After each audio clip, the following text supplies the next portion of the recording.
मित्रों, मैं राजकुमार पांडे अपने लोकवार्ता चैनल के माध्यम से आज हम लोग ऐसे मुद्दे पर बात करेंगे जो मध्य प्रदेश के छतर जिले की है।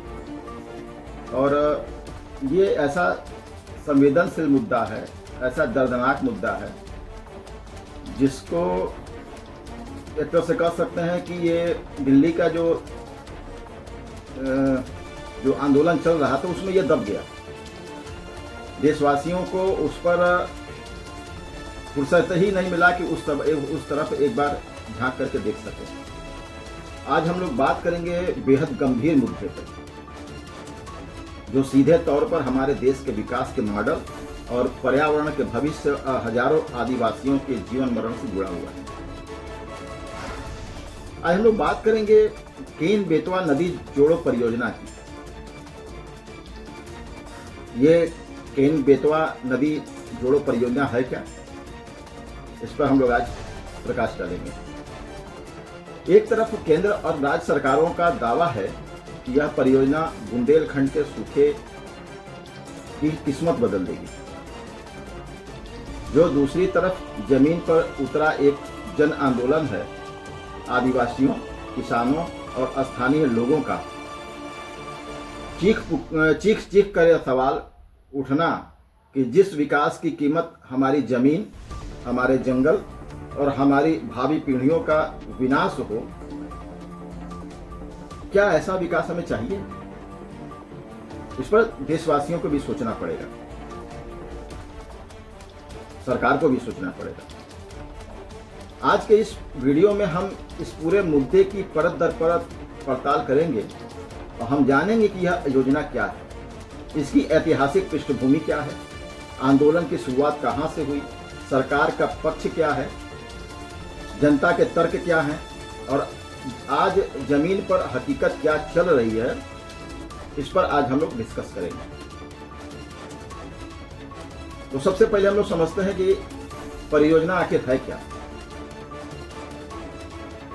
अगर आप नक्शे पर देखें तो एक मध्य प्रदेश और उत्तर प्रदेश के बॉर्डर पर एक बुंदेलखंड का एक विशाल इलाका फैला हुआ है, जिसको हम छतरपुर, पन्ना, टीकमगढ़ और बांदा महोबा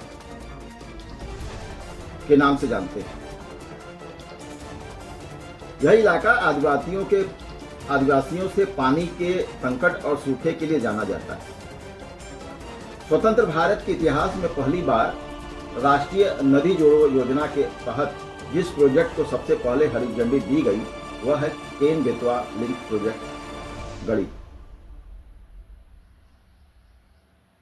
बहुत सीधा और समझाया हुआ ये चीज है। केन नदी में सरकार के मुताबिक अतिरिक्त पानी है। बेतवा नदी के कैचमेंट एरिया में पानी की कमी है। योजना है कि केन नदी पर छतरपुर में दोधन बांध बनाया जाए और वहां से 221 किलोमीटर की लंबी नहर खोद करके केन के पानी को बेतवा में गिरा दिया जाए। सरकार की यह परियोजना है। परियोजना की कुल अनुमानित लागत रखी गई है लगभग 44,605 करोड़ रुपए।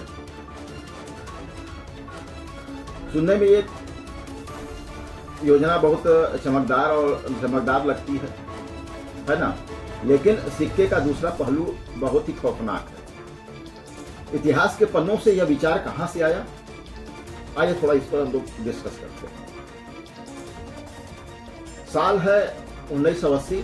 भारत के सिंचाई मंत्रालय ने नेशनल पर्सपेक्टिव प्लान बनाया कि देश के नदियों को आपस में जोड़ा जाए।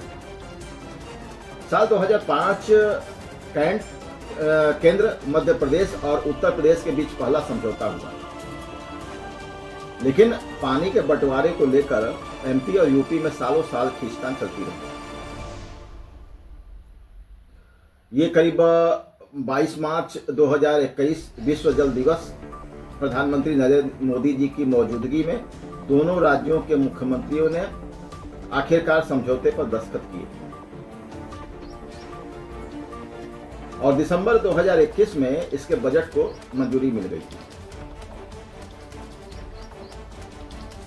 लेकिन जैसे ही कागजों से निकल करके यह प्रोजेक्ट जमीन पर उतरने लगा, बुंदेलखंड की माटी से एक विरोध की चिंगारी भड़क उठी। आंदोलन की शुरुआत कहां से होती है? कैसे बना यह जन आंदोलन? दोस्तों, इस आंदोलन की शुरुआत किसी एसी कमरे या राजनीतिक दफ्तर से नहीं हुई। इसकी शुरुआत हुई छतरपुर और पन्ना के उन सुदूर गांवों से, दोधन, पलकोहा, नैगुआ और विजावर तहसील के छोटे छोटे आदिवासी टोलों से।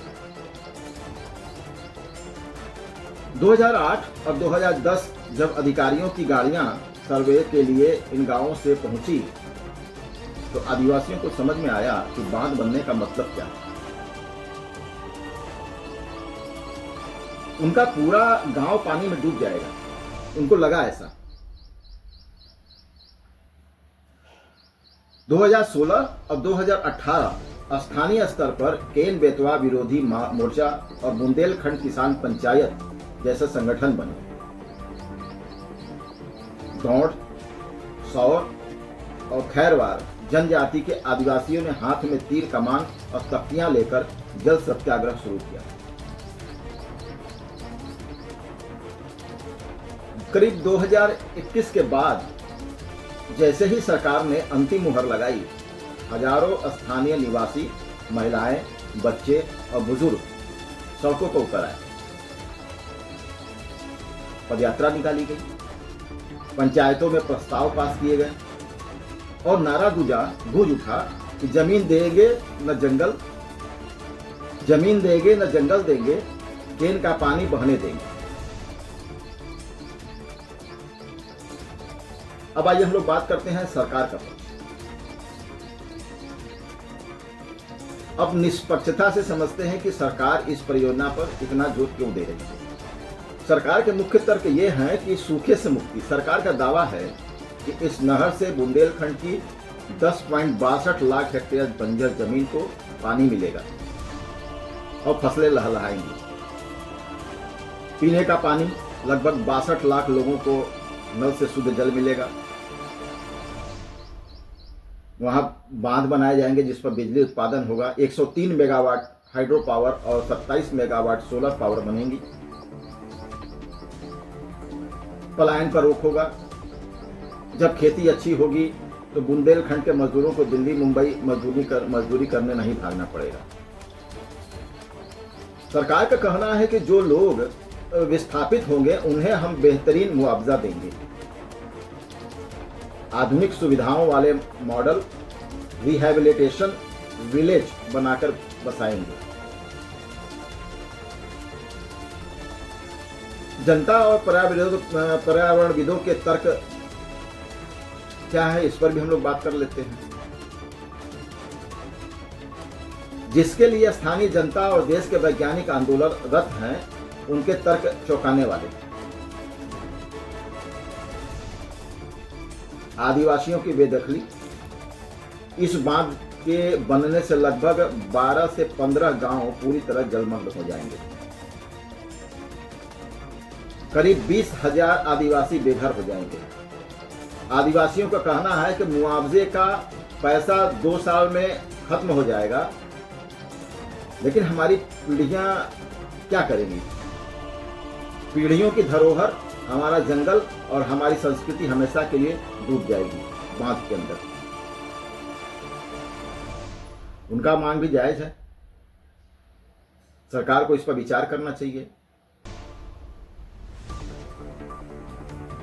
पन्ना टाइगर रिजर्व की तबाही भी इसमें शामिल है। सबसे बड़ा झटका भारत के गौरव पन्ना टाइगर रिजर्व का लगभग 6,000 हेक्टेयर जंगल पानी में डूब जाएगा। इसमें से 4,100 हेक्टेयर से ज्यादा हिस्सा कौर टाइगर हैबिटेट है, यानी बाघों का मुख्य घर। 3.20 लाख पेड़ों की बलि हो जाएगी। इस प्रोजेक्ट के लिए 20 लाख से ज्यादा हरे भरे पेड़ काटे जाएंगे। एक तरफ हम ग्लोबल वार्मिंग की बात करते हैं, दूसरी तरफ 20 लाख पेड़ काटने की तैयारी हो रही है। केन नदी में पानी है ही नहीं।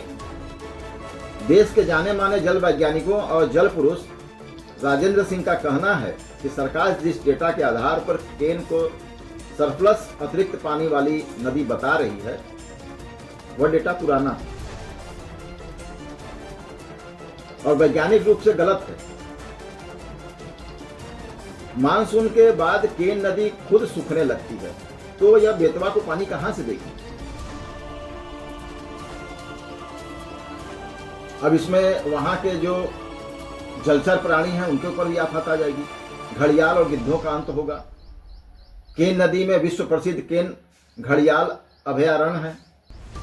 वहां पन्ना के चट्टानी पहाड़ों पर दुर्लभ गिद्धों के घोंसले हैं।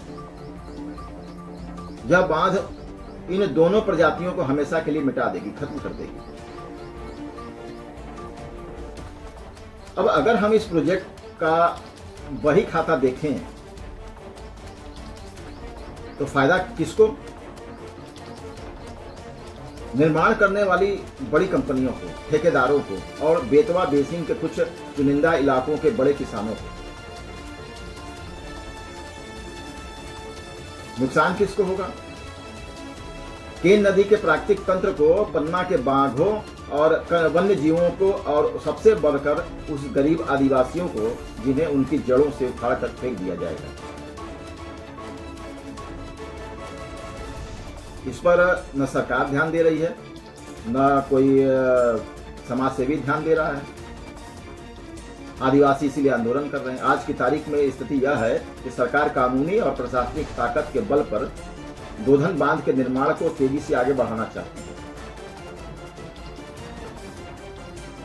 मुआवजे की राशि बढ़ाई जा रही है ताकि विरोध को दबाया जा सके, लेकिन दूसरी तरफ जनता का रुख बिल्कुल साफ है। स्थानीय लोग अब सिर्फ अच्छा मुआवजा नहीं मांग रहे हैं, वे कह रहे हैं कि यह बांध ही रद्द किया जाए। सरकार भी काफी आगे बढ़ चुकी है।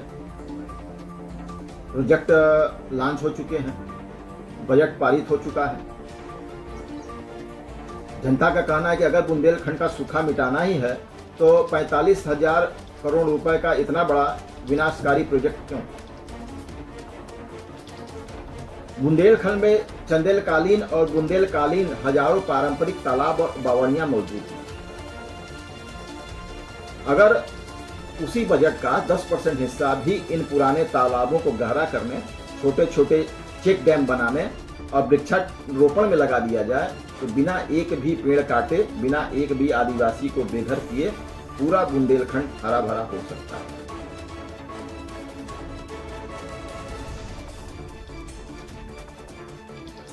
दोस्तों, केन बेतवा लिंक परियोजना आज हमारे सामने एक बहुत बड़ा सवाल खड़ा करती है। क्या विकास की परिभाषा केवल कंक्रीट के बांध, नहरें और करोड़ों का बजट है, या फिर प्रकृति, नदी के नैसर्गिक प्रवाह और इंसानों के सम्मानजनक जीवन को बचाना असली विकास? सरकार इसे अपनी सबसे बड़ी उपलब्धि मान रही है, लेकिन जमीन पे अगर देखा जाए तो जल सत्याग्रह या पर बैठे आदिवासियों की आंख का हर आंसू इस विकास पर एक बहुत बड़ा प्रश्न चिन्ह लगा रहा है। अब मित्रों, वहां आंदोलन किस तरह से हो रहा है? नदी के बीचों बीच लठ डाल दिए जा रहे हैं, लकड़ी के जो बहते हुए लठ हैं, प्लेटफॉर्म बनाए दिए जा रहे हैं और महिलाएं, वृद्ध, बच्चे उस पर जल चिता के रूप में उसमें लेट जा रहे हैं। गर्दन में रस्सियां बांध करके लेटे हुए हैं। नदी का पानी बढ़ता है, आदिवासी बच्चे, महिलाएं और वृद्ध वहां पे बीचों बीच नदी के बीच में खड़े हुए हैं। गर्दन तक पानी है। 10-10 दिन से वो नदी में खड़े हैं। 10-10 दिन से वो उस पर चिता पर लेटे हुए हैं। इस तरह का भयावह मंजर वहां पे उपस्थित है।